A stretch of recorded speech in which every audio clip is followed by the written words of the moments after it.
Hi.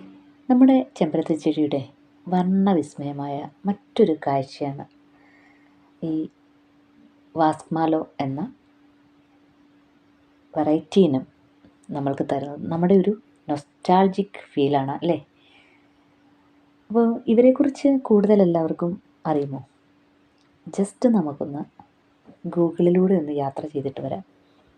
തെക്കേ America, Mexico, മധ്യ America എന്നിവിടങ്ങളിൽ നിന്നുള്ള മാൽവാസെ എന്ന ഹൈബിസ്കസ് കുടുംബത്തിലെ ഒരിനം പൂച്ചെടിയാണ് മാൽവ ബിസ്കസ് അർബോറിയസ് എന്ന ഈ വാസ്ക്മാലോ. അർബോറിയസ് എന്നത് ഒരു പ്രത്യേക നാമവിശേഷണമാണ് കേട്ടോ. പ്രായപൂർത്തിയായ ഈ ഒരു ചെടിയെ കണ്ടാൽ ഒരു വലിയ വൃക്ഷരൂപത്തിൽ നമുക്ക് ഫീൽ ചെയ്യും. ഭാഗികമായി തണൽപ്രേമിയായ ഈ ചെടി നനവുള്ളതും പശിമരാശി നിറഞ്ഞതും നല്ല നീർവാഴ്ചയുള്ളതുമായ മണ്ണിൽ വളരുവാൻ വളരെ ആഗ്രഹിക്കുന്നു. എന്നാൽ പൂർണ്ണ സൂര്യൻ, ഉണങ്ങിയ മണ്ണ്, കളിമൺ മണ്ണ് എന്നിവ ഉൾപ്പെടെയുള്ള പ്രദേശങ്ങളിൽ അവിടുത്തെ വളർച്ചാ സാഹചര്യങ്ങളും ഒക്കെയായി പൊരുത്തപ്പെട്ടു പോവുകയും ചെയ്യും. ഇതൊരു പ്രത്യേക അലങ്കാര സസ്യമാണ് കേട്ടോ. ഇവയുടെ പൂക്കളിൽ പക്ഷികളെ ആകർഷിക്കുവാൻ ആവശ്യമായ അമൃത് അടങ്ങിയിട്ടുണ്ട് എന്ന് പറയപ്പെടുന്നുണ്ട്. അത് ശരിയായിരിക്കാം. കാരണം തേൻ കുടിക്കുന്ന കുരുവികൾ, ബട്ടർഫ്ലൈ ഒക്കെ ഇതിലേക്ക് എപ്പോഴും ആകർഷണീയതയോടെ കടന്നു വരുന്നത് നമ്മളൊക്കെ നമ്മുടെ ചെറിയ പ്രായത്തിൽ കണ്ടിട്ടുണ്ട്.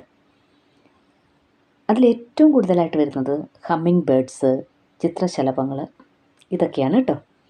ഇവയ്ക്ക് മറ്റ് രണ്ട് പേരുകളും കൂടെ ഉണ്ട്. ടർക്കി സ്റ്റാർബാൻ, സ്കോച്ച്മാൻ പേഴ്സ്, മെക്സിക്കൻ ആപ്പിൾ ഇങ്ങനെയൊക്കെയുള്ള പേരുകളിലും അറിയപ്പെടുന്നുണ്ട്. എന്തൊക്കെ പറഞ്ഞാലും ഈ പൂക്കൾ കണ്ടപ്പോൾ ചെറിയ പ്രായത്തിലേക്ക്, നൊസ്റ്റാൾജിക് ഫീലിലേക്ക് ഒന്ന് ഓടിപ്പോയി. എന്തു മനോഹരമാലേ! നമ്മുടെയൊക്കെ വീട്ടുമുറ്റങ്ങളിൽ, വേലിപ്പടർപ്പുകളിൽ ഒക്കെ നട്ടുപിടിപ്പിച്ചിരുന്ന ഈ സുന്ദരി മണി ഇപ്പോൾ നമ്മുടെയൊക്കെ നാട്ടിൽ അന്യം നിന്ന അവസ്ഥയാണ്. ഇത് മറ്റെവിടെയുമല്ല, ഇസ്രയേലിലെ എൻ്റെ വീട്ടിൽ നിന്നുള്ള കാഴ്ചയാണ് കേട്ടോ. വളരെ മനോഹരമായി പൂത്തു നിൽക്കുന്ന ഈ ചെടിയുടെ ഒരു ഫീലെന്ന് പറയുക എന്തോ പറഞ്ഞറിയിക്കാൻ പറ്റുന്നില്ല. അത് നിങ്ങൾക്കും കൂടെ ഒന്ന് പരിചയപ്പെടുത്തി തരാം എന്ന് കരുതി. അപ്പോൾ എല്ലാവർക്കും നല്ലൊരു ശുഭദിനം വീണ്ടും ആശംസിക്കുന്നു. വീണ്ടും കാണാം. അതുവരേക്കും ബൈ.